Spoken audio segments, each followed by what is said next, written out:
광야와 사막을 지날 때 두려워하지 말아야 하는 이유라는 제목으로 목사님을 증거해 주시겠습니다. 기도하시겠습니다. 하나님 아버지 감사합니다. 오늘 우리가 드리는 예배 가운데 우리와 함께 하시고 주의 영광을 선포하여 주옵소서. 예수님의 이름으로 기도합니다. 아멘. 이사야 66장의 말씀을 둘로 나누면 1장부터 39장 그리고 40장부터 66장까지입니다. 1장부터 39장까지의 내용을 한마디로 말하면 하나님의 심판과 경고의 메시지 중에 위로의 말씀을 하신다라는 겁니다. 우상 숭배, 탐욕, 그리고 불의를 행하는 하나님의 백성들에게 하나님이 너희 죄가 진홍같이 붉을지라도 양털같이 되리라 라고 하나님이 회복의 메시지를 주십니다. 근데 40장부터는 이 말씀의 분위기가 반대로 바뀌는데요. 40장에서는 내 백성을 위로하라 라고 시작이 됩니다. 그리고 그들을 구원하여 다시 시온의 땅으로 회복시키겠다라고 말씀하시고요. 그리고 나의 종 메시아를 통해서 하나님이 그의 백성을 책임지시겠다라고 말씀하시고요. 그리고 오늘 이 본문 새 일을 행하는데 광야에 길을 내고 사막에 강을 내게 하시겠다라고 하는 위로와 구원과 소망의 메시지를 합니다. 그런데 심판의 메시지 중에 위로의 메시지가 있는 것처럼 위로와 구원과 소망의 메시지 중에 여전히 하나님의 백성이 하나님을 대적하는 우상 숭배 말씀을 거절하고 불순종하는 것은 변함이 없어요. 우리 성도님들, 하나님의 심판과 징계의 메시지 중에 위로의 메시지를 받기를 원합니까? 아니면 위로와 회복의 메시지 중에 심판의 메시지를 듣기를 원하십니까? 둘 다 아니죠. 그런데 이 역사는 한 번도 변한 적이 없습니다. 이 메시지는 심판의 메시지 속에 구원의 메시지가 있고 회복의 메시지 중에 심판의 메시지가 있다라는 게 이게 우리가 살아가면서 늘상 우리 삶 속에서 일어나는 일들이에요. 구원의 메시지를 듣고 감격하지만 내 삶은 하나님의 심판과 경고의 메시지 중에서 계속 하나님이 우리를 책망하시고 또 책망하고 심판하는 메시지 중에 우리를 위로하시는, 회복시키시는 하나님의 메시지를 들으면서 살고 있다라는 거예요. 자, 놀라운 것은 우리가 하나님의 심판과 경고의 말씀을 듣는 것이 놀라운 게 아니고 그런 가운데 하나님이 우리를 위해서 위로하시고 회복시킨다라는 게 놀라운 거예요. 하나님의 백성은 언제 어떻게 바뀔지 몰라요. 그런데 하나님은 변하지 않으십니다. 그래서 하나님께 올 수 있는 거예요. 자, 지금 이 메시지를 하는 배경은 뭐냐면 바벨론 포로 생활이 끝나고 있는 것을 예언하십니다. 근데 이 바벨론 포로 생활이 어떤 상황이냐면요, 물 가운데로 가는 거예요. 불 가운데 있는 거예요. 사막과 광야의 삶이에요. 그러니 그 가운데서 죄의 결과로 물 가운데, 불 가운데, 광야와 사막을 지나면서 어떤 삶을 사느냐면 두려운 삶을 사는 거예요. 예. 요즘 우리가 접하는 소위 자연재해가 있죠. 또 인재도 있습니다. 요즘에 이 매스컴을 통해서 들려오는 자연재해를 보면 물난리죠. 물난리. 예. 또 불난리죠. 또 전염병. 예. 인재가 있죠. 전쟁. 그리고 기근. 예. 요게 다 하나님이 행하시는 이 세상을 향한 심판의 메시지예요. 예. 하나님의 사람도 그 환경과 상황을 비껴갈 수는 없어요. 그런데 하나님이 그런 상황에서 우리에게 주는 소망과 위로의 메시지가 뭐냐면요. 두려워하지 말라. 1절과 5절에 반복해서 나오는 게 뭐예요? 두려워하지 말라. 5절도 두려워하지 말라라는 거예요. 왜 두려워하느냐? 우리의 환경, 또 우리가 만나는 상황이 우리를 두렵게 해요. 여러분, 두려움에 처하면 어때요? 아무것도 못해요. 네. 뭐를 하려고 해도요, 두려워서 이 소위 두려우면 아무것도 못하는 상황이 어떤 상황이에요? 멘붕. 네. 아무것도 못해요. 가슴은 떨리고 발이 두근이 아니라 마음이 두근두근, 발은 후들후들, 머리는 아프고, 그거를 요즘에 쓰는 말로 공황이에요, 공황. 아무것도 못해요. 여러분, 공황 자체는 괜찮아요. 그거 벗어나면 되는데요. 공황이 발전하면 뭐가 돼요? 확 떨어져요. 우울증이라고 그래요. 이 흥분된 상태로 가라앉지 않아요. 조울증이래. 이거는 큰 문제예요. 여기 두려워요. 누가? 하나님의 백성이. 왜요? 자기가 처한 환경, 자기가 만나는 사람들이 자기를 꼼짝달짝 못하게 두렵게 만들어. 근데 그때 하나님이 뭐라고 그래요? 두려워하지 마라. 누가 여러분들에게 두려워하지 말라라고 큰 소리로 말하면 마음의 평안을 찾고 안정이 되겠어요? 그렇죠. 해결할 수 있는 능력자가 그런 말씀을 하면 안심이 돼요. 위로가 돼요. 소위 들떠 있고 가라앉은 마음이 자리를 잡아요. 그 말씀을 누가 하냐면요, 하나님이 하십니다. 여기 야고봐, 너를 창조하신 이가 말씀하세요. 이스라엘아, 너를 지으신 이가 말씀하세요. 뭐라고요? 너는 두려워하지 말라. 여기 이 야곱은요, 뒤꿈치 잡은 자예요. 이게 사람이에요. 남들 잘 되는 거 못 봐줘요. 어디서부터? 뱃속에서부터. 잡아 뜯어야 돼요. 하나님이 그런 야곱을 창조하셨어요. 여러분, 하나님이 창조해도 내가 사람들 뒷다리 잡을 수 있어요? 나는 안 잡을 거야. 뭐 잡지 마세요. 근데 잡을 수도 있어요. 근데 그가 이 세상에 존재하게 된 그 존재의 근원이 누구예요? 하나님이에요. 여호와 하나님이에요. 여호와가 뭐예요? 근원자예요. 나는 스스로 있는 자예요. 야곱이 이 땅에 오게 되는 결정적인 그 창조주가 누구예요? 여호와 하나님이에요. 그분이 말씀하세요. 내가 이 땅에 온 거는 전적으로 하나님께서 나를 이 땅에 보내시고 나를 창조하셨기 때문에 왔다라고 고백하고 인정하는 사람들이 별로 없죠. 뭐 불신자들은 말할 것도 없어요.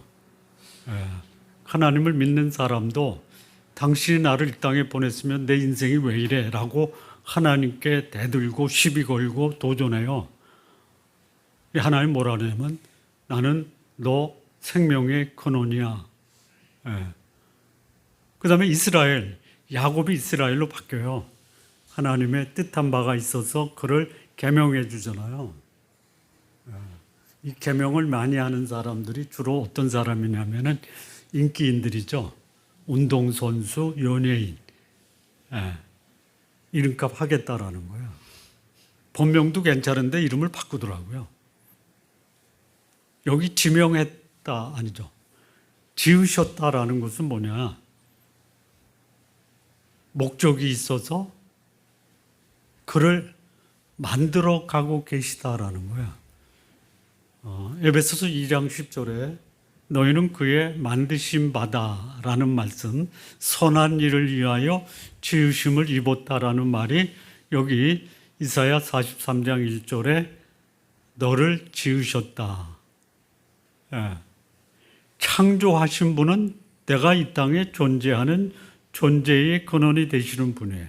나를 지으셨다라는 것은 뭐냐면 나를 사용하기 위해서 지금 나를 만들어가고 계시다.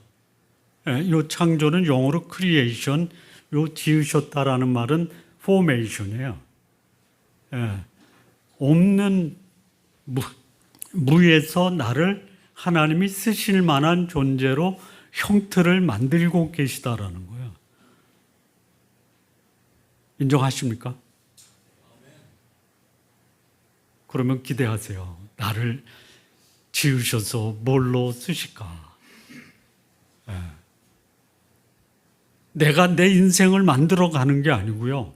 하나님이 나를 만들어 가세요. 근데 내 모습을 보면 어때요? 하나님이 나를 만드시는데 내가 내 모습을 보면 어때요? 이게 내 인생인가? 너무 초라해 보일 수 있어요. 제가 방문했던 박물관 중에 하나, 세계적으로 유명한 박물관이에요. 그 박물관에 들어가면 정면에 그야말로 그 박물관이 자랑하는 최고의 걸작품이 걸려 있어요. 대문짝만 해요. 가서 그 걸작품을 보려고 가면요. 재료가 뭐냐? 유리 조각, 녹마, 깨어진 유리병, 나뭇가지, 이걸로 만드는 작품이 그 박물관이 자랑하는 최고의 걸작품이에요.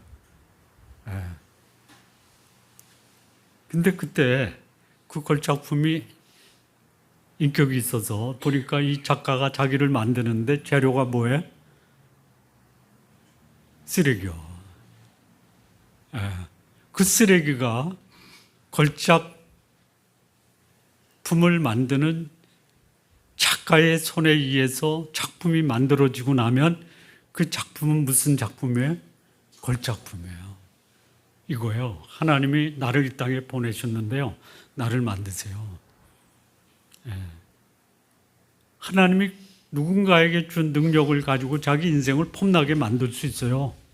사람들이 부러워하게 만들 수 있어요. 그런데 나는 누구도 도와주지 않아. 근데 하나님이 말씀하시기를 내가 너를 만들 거야. 만드는 자료를 보니까 작품이라는 내가 받아들일 수 없는 재료를 가지고 나를 만들어. 뭘로 만들어? 쓰레기. 만들고 났어요. 그랬더니 뭐예요? 모든 사람이 그 작품을 보고 놀랍게 감탄을 하는 거야. 이분이에요. 이분이 말씀하세요. 두려워하지 말아라. 근데 우리는 두려워할 수밖에 없어요. 말씀드린 대로 물 가운데 가고 있어요. 불 가운데 거닐 수 있어요. 광야를 거닐 수 있어요. 사막을 지날 수 있어요. 안 두려워해요? 안 두려워하면 이상하죠. 그러면 그때 내 환경을 볼 거냐? 아니면 내가 물 가운데 지날 때, 불 가운데 지날 때, 광야와 사막을 지날 때 나에게 두려워하지 말라라고 하는 그 하나님을 바라볼 것이냐? 여기 하나님을 또 여기 이제 창조주 나를 만드시는 분도 그렇게 말씀하시지만 여기 하나님을 뭐라고 표현하냐면요. 수도 없이 나와요. 하나님을 표현하는 하나님 어떤 하나님이냐?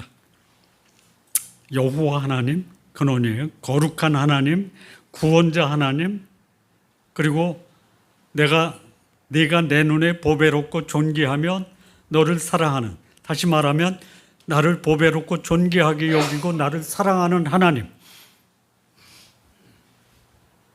그리고 나를 위해서 다른 사람을 나의 속량물로 사용하시는 하나님. 그 다음에요, 여기 보면은 10절 이하에 보면요, 11절 여호와 구원자 태초부터 계시니 구속자 거룩하니 이 갈대아 사람을 도망하게 하시는 분 거룩하니 15절에 창조자 너희 왕.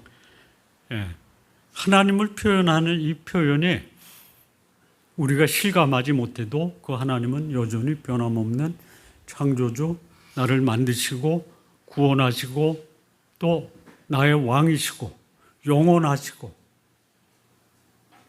이 하나님이 말씀하세요. 이 하나님을 믿고 그 하나님의 말씀 앞에 순종하는 사람이 있고요, 이 말씀이 귀에 따갑도록 반복적으로 들어도 외면하는 사람이 있어요. 누가 더 많을까요? 누가 더 많을까요? 여러분, 이거는 기억하세요. 내가 하나님을 외면하든 대적하든 말씀에 불순종하든 하나님은 여전해요.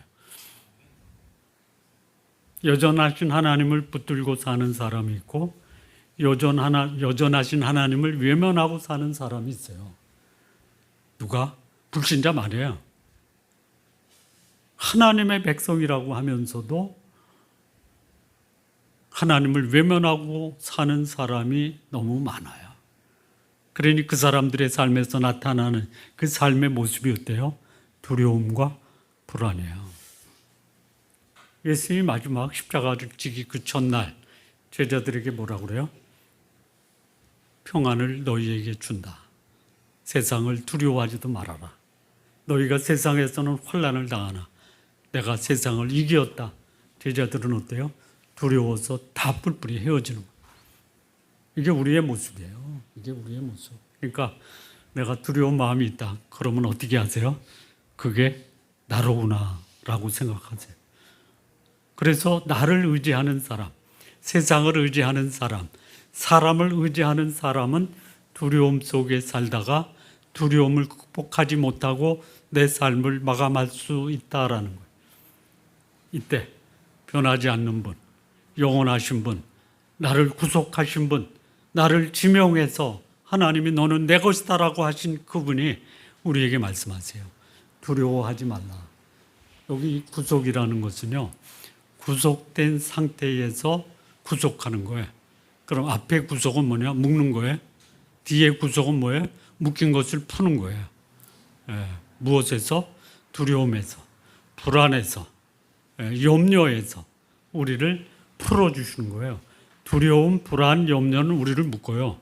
근데 우리의 하나님은 우리의 묶여진 것을 푸는 분이에요. 푸는 이유가 있어요. 뭐예요? 지명하여 불렀어요. 지명해서 부른 이유가 뭐예요? 우리가 지금까지 살아오면서 또 살아가면서 그 감격하고 기뻐할 때가 있어요. 반면에 그 일 때문에 낙담하고 절망하는 경우도 있어요.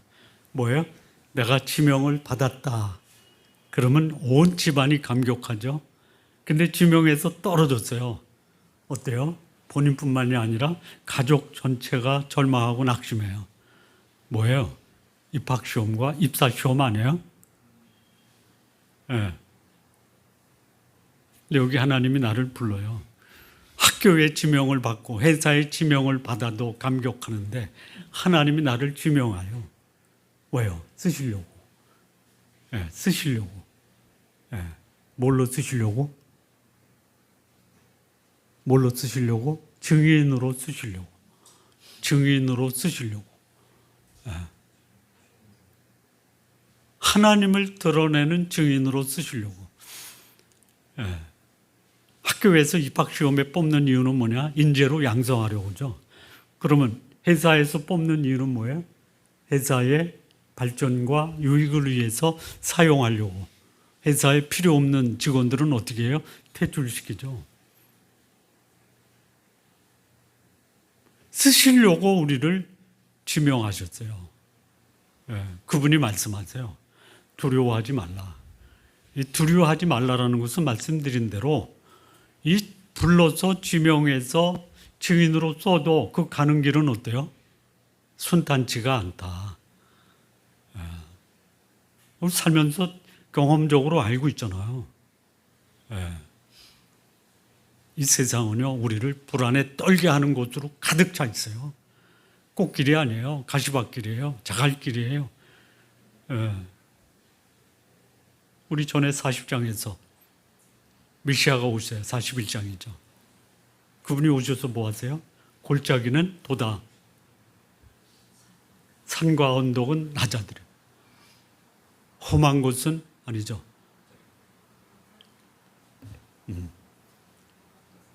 험한 곳은 평탄하게 하고 또 있죠. 또 험한 곳이요. 평지가 되게 한다. 예. 순탄한 길 주십시오. 기도하지 마시고요. 하나님이 내 인생을 책임져 주면 골짜기도 통과하고 험한 곳도 통과하고 그리고 그 가운데서 평안을 누리면서 가게 하는. 그러면 두려워하지 말아야 되는 이유가 뭐냐? 본문에서 세 가지 이유가 있는데요. 첫째는 2절에 뭐라고 말씀하시냐면요. 뭐라고 그래요? 2절에 물가 올 때, 지날 때에 내가 너와 함께 할 것이라. 하나님이 나와 함께 하시는 거예요. 내 안에 하나님이 임재하세요. 그리고 나와 동행하세요. 나를 인도하세요. 내 뒤에서 나를 보호하세요. 요거 실감하면서 사시기 바랍니다. 실감하려면 어떻게 해야 돼요? 실감하려면 꽃길을 주십시오가 아니죠. 예? 지금 내 삶이 두려움에 빠져서 어쩔 수 없는 불안 속에 사로잡힐 수 있어요. 예, 그때 하나님 뭐라고 그래요? 내가 너와 함께 있고 내가 너와 동행할 거야 말씀하십니다. 5절 말씀도 마찬가지예요. 여기서 두려워하지 말라 또 그래요. 왜요? 내가 너와 함께 할 것이다 그래요. 요거를 내 삶 속에 한번 적용하세요. 손잡고 가세요, 하나님. 예? 오늘은 그 복음성가 찬양을 안 했는데 그 어떻게 하죠? 시작이 어떻게 되죠? 주님 손잡고 가세요. 손잡고 가세요. 우리 김미아 지사님이 한번 독창해 보실래요? 예? 어떻게 하죠? 어떻게 해? 우리 최강희 지사님 그 노래 어떻게 해요? 주님 손잡고 가세요? 예. 내가 안 잡으면요, 하나님이 내 손을 잡고 있잖아요. 예. 내가 너희에게 영생을 주노니 영원히 멸망치 아니할 터이요. 너희에게 영생을 주신 내 아버지는 마녀보다 크심해 아무도 아버지 손에서 빼앗을 자가 없다 그래서. 옆 사람 손잡지 말고요, 하나님 손잡고 가세요. 두려워하지 말아야 될 이유가 뭐예요? 하나님이 나와 함께 하시고 그 하나님이 나를 붙들고 인도하세요. 누구 손 붙잡고 가세요? 그 사람 손 잡아보세요. 그러면 뭐예요? 내가 이럴 줄 몰랐지.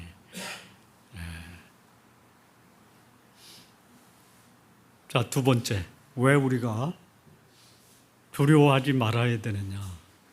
두 번째는요, 하나님이 나를 쓰시겠다요. 무엇으로 쓰세요? 증인으로 쓰세요. 여러분, 이 증인이라는 뜻은요, 사도행전 1장 8절에 성령이 우리에게 임하시면 너희가 권능을 받고 예루살렘, 온 유다, 사마리아 땅끝까지 내 증인이 된다 그랬죠. 이 증인은 뭐예요? 다른 말로 말하면요, 목숨 걸고 하나님을 증거하는 사람이 증인이에요.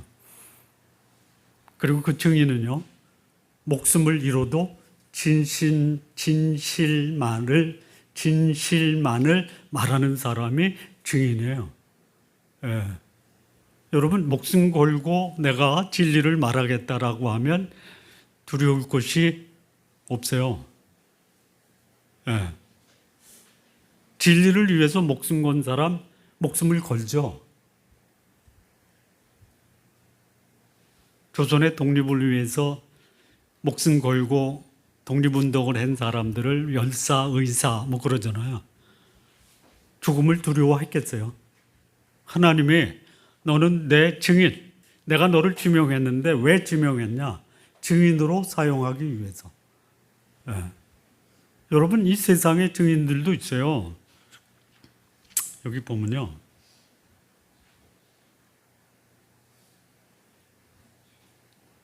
어디죠?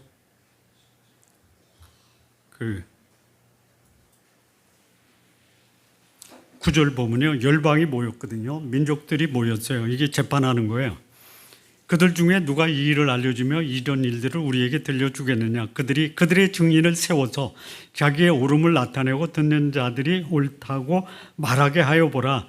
이 거짓을 옳다라고 주장하는 증인들도 있어요. 예. 요즘에는 거짓 증인들이 활개치고 다니죠. 예? 진실을 말하면 그거는 거짓이다라고 해요. 그럴 수 있어요. 예수님 당시에 예수님보다 먼저 순교한 사람 있죠? 누구예요? 세례 요한이죠. 왜 순교당했어요? 권력자들을 정면으로 비판한 거예요. 죽을 줄 알고 진리를 말한 거예요. 요즘 뭐 부산의 어느 교회 목사님이 구속된대요. 예? 그냥 그걸 보면서 아, 성경에 그런 사례가 있구나. 여기 증인이 그런 사람이에요. 예. 그런데 하나님이 뭐라고 그래요? 두려워하지 말아라. 목숨 걸고 나를 증거할 때 네 목숨이 순교당할 수도 있는데 두려워하지 말아라 이거예요. 예. 그런 각오로 사십시오. 죽을지언정 나는 진리 앞에 순종하겠다. 예. 여기 하나님이 두려워하지 말라. 왜요? 나를 지명했는데 목숨 걸고 나를 증거하는 삶을 살게 할 테니까 너 두려워하지 말아라. 여러분, 두려우면 증인의 삶을 살 수 있겠어요? 못 살아요. 도망가고 숨어버리죠. 예. 저는 부산의 목사님이 그런 얘기 했대요. 전에 감옥에 가도 난 할 말을 하겠다. 감옥 가시는 거예요.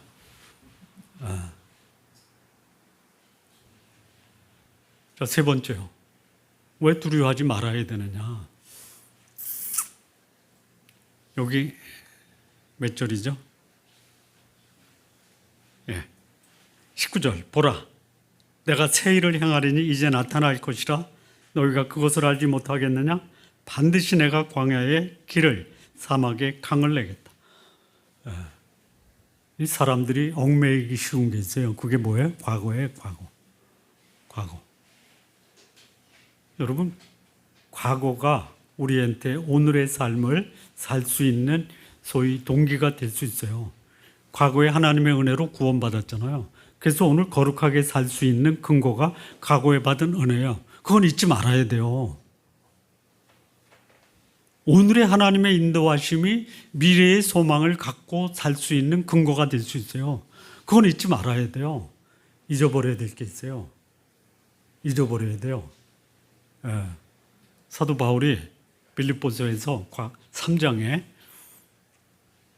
뒤의 것은 잊어버리고 표대를 향하여 하나님이 나에게 주신 목표를 향하여 쫓아가는 거예요.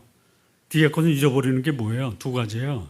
왕년에 내가 한 자리 했어. 과거의 영광은 잊어버리세요. 또 잊어버릴 게 있어요. 뭐예요? 과거의 절망과 실패 잊어버려야 돼요. 오늘 우리에게 주어진 삶은 미래를 살아가는 거예요. 이런 사람도 있어요. 하나님이 미래를 향해 살아가라라고 하는데요. 미래를 포기하는 사람도 있어요. 포기하지 마십시오. 예. 그러니까 미래가 없어서 포기하는 게 아니라 미래를 포기했기 때문에 자기 삶이 절망 속에 빠져버리는 거예요. 예. 왜 두려워하지 말아야 되느냐? 하나님이 우리 과거는 다 묻어버렸어요. 예. 다 잊어버리세요. 예. 그리고 하나님이 예비하실 그 새 길을 소망하면서 사셔야 돼요. 예. 미래가 있는 한 오늘의 내 삶의 두려운 환경은 능히 극복할 수 있다 이거죠. 소망이 없기 때문에 오늘의 현실 속에서 절망하고 좌절하고 포기하는 거예요. 그러면 새 일이 뭐예요? 여기 새 일이 나오죠. 반드시 내가 광야의 길을 사막의 강을 낼 것이다. 예. 앞서 우리의 환경이 물 가운데 있어요. 예. 불 가운데 있어요. 광야와 사막이에요. 여기서 그냥 절망하고 싶잖아요. 하나님이 우리에게 약속을 하세요. 새 일을 내가 행했다. 그러니 두려워하지 말아라. 그 새 일이 뭐예요? 광야에 길을 내는 거예요. 광야가 뭐예요? 광야. 방향이 어딘지 몰라요. 예? 내가 왜 살아야 되는지 몰라요. 예? 내 인생의 의미가 뭔지 몰라요. 이게 광야예요. 예? 근데 거기에 하나님이 뭐를 내세요? 길을 내세요. 네가 왜 사는지 이유와 목적이 있다. 어디로 가야 되는지 인생의 방향이 있다. 라고 알려주시는 거예요. 예. 내 인생의 환경은 광야라도 그 하나님이 내 인생의 광야길에 길을 내시겠다. 그래서 두려워하지 말아라. 가셔야죠. 가지 않는 한 그 길이 있어도 못 가는 거예요. 하나님이 어떻게 인도하실까? 하나님이 내 인생을 어떻게 의미 있게 하실까? 가시기 바랍니다. 두려워하지 말고. 사막 있어요, 사막. 사막은 뭐예요? 사막. 거기는요, 살만한 환경이 못 되잖아요. 죽음의 곳 아니에요, 사막이. 사막 한번 가보세요. 거기 뭐 죽은 짐승들. 예? 사막은요, 사람 살 곳이 못 되는데 거기 강을 내요. 사막에 강이 있다라는 게 뭐예요? 사막도 살만한 곳으로 만드시겠다라는 거예요. 이 약속을 주시는 거예요. 예. 하나님이 우리에게 두려워하지 말라라고 할 때 그냥 두려워하지 마. 여러분, 제가 여러분에게 두려워하지 마십시오. 위로가 됩니까? 네가 뭔데? 예. 그런데 여기 두려워하지 말라라고 말씀하시니까 하나님이 뭐라고 그래요? 창조주, 나를 만드시고 영원하시고 나를 구원하시고 나를 인도하시고 이런 하나님이 두려워하지 마. 왜? 내가 너와 함께 있거든. 그리고 너를 구속했고 지명해서 너를 나의 증인으로 쓸 거야. 그러니 두려움을 가지고 어떻게 내 일을 하겠냐. 하나님이 내가 하나님께 나를 드리겠다라고 하면요, 하나님이 두려움도 제거하시고요, 내 마음속에 두려움을 극복할 수 있는 능력도 주시는 거예요. 문제는 뭐예요? 내가 환경의 두려움 속에 빠지는 것이 아니라 하나님이 나를 쓰시겠다라고 하실 때 기꺼이 순종하는 마음으로 하나님께 나를 드리세요. 죽음까지도 능히 극복하게 하신다라는 거예요. 세 번째 뭐예요? 내 미래를 책임져 주시는 새 길을 내시겠다라고 말씀하세요. 예, 광야에 길을 내고 사막에 강을 내시는 분이에요. 근데 놀라운 게 있어요. 이 말씀을 듣는 유대인이 받을까요? 받을까요? 받았으면 좋겠어요. 우리 성도님들, 오늘 제가 입에 거품은 안 물었지만 다른 때보다 더 심주어 여러분들에게 말씀을 드렸는데, 그렇게 살 거야 라고 다짐하시기 바랍니다. 그런데 하루 정도는 가야죠. 안 가요? 자, 여기 하나님이 이 말씀을 들은 유대인들에게 이렇게 말씀하세요. 8절 보세요. 8절. 눈은 있어도 보지 못해요. 귀가 있어도 듣지 못하는 백성이에요. 그것뿐만이 아니에요. 읽지 않았는데 오늘 21절까지 읽었는데 22절부터 한번 보실래요? 찾아주세요. 그러나 야곱아, 너는 나를 부르지 아니하였고 이스라엘아, 너는 나를 괴롭게 여겼고 그리고 내 제물로 나를 공경하지 아니하였느니라. 여기 하나님이 너를 수고롭게도 아니하였고 괴롭게도 아니하였는데 내 짐으로 나를 수고롭게 하며 내 죄악으로 나를 괴롭게 했다. 이게 하나님의 백성들이 하나님의 회복의 메시지, 위로의 메시지, 구원의 메시지를 받을 때 보여주는 반응이에요. 반응. 저는 이 모습을 보면서 제 모습이 그래요. 여러분, 이사야가 이 메시지를 받을 때 그는 자기에 대해서 하나님 앞에 어떻게 고백을 해요? 나는 입술이 부정한 자요 망하게 되었다. 여러분, 사도 바울이 그 인생 말년 순교하기 직전이에요. 불과 2, 3년 전에 디모데에게 편지를 쓰면서 디모데전서 1장 5절에 소망의 하나님을 말하는데 자기를 고백해요. 뭐라고요? 나는 죄인 중에 괴수다 이거예요. 하루에 한 3번 정도 이렇게 기도하세요. 주 예수 그리스도 하나님의 아들이시오. 죄인 된 저를 불쌍히 여기소서. 그런 자예요. 놀라운 게 뭐예요? 죄인 된 하나님의 백성의 모습이 놀라운 게 아니고요. 하나님은 여전하신 게 놀라운 거예요.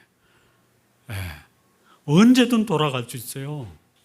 집 나간 둘째 아들, 아버지는 그 자리에서 아들이 돌아오기까지 기다려요. 돌아왔을 때 아버지는 받아주시잖아요.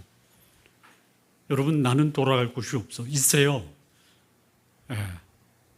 아버지께 돌아가세요. 여전히 그 자리에 계시면서 우리를 기다리고 계세요. 자, 우리의 인생 두렵고 험해. 근데 그 두렵고 험한 길에서 이 하나님 아버지는 우리를 향해서 두려워하지 마라. 평안 가운데서 너희 삶을 살라. 환경은 두려워도 내가 너와 함께 할 거야. 너는 내가 너에게 맡겨준 사명이 있어. 그리고 네 미래를 내가 책임져 줄 거야. 이런 하나님이 우리 성도님들의 삶에 늘 함께 하시고 두려움을 평안으로 바꾸고 절망을 소망으로 바꾸는 삶 사시기를 진심으로 바랍니다. 기도하시겠습니다. 하나님 아버지 감사합니다. 우리의 삶의 형편이 두렵고 불안하고 또 염려하는 그런 환경 가운데 있다 하더라도 하나님이 우리에게 주신 약속 두려워하지 말고 평안 가운데 하나님이 주시는 기쁨으로 살아가는 우리 귀한 성도님들 모두 되게 하옵소서. 예수님의 이름으로 기도합니다. 아멘.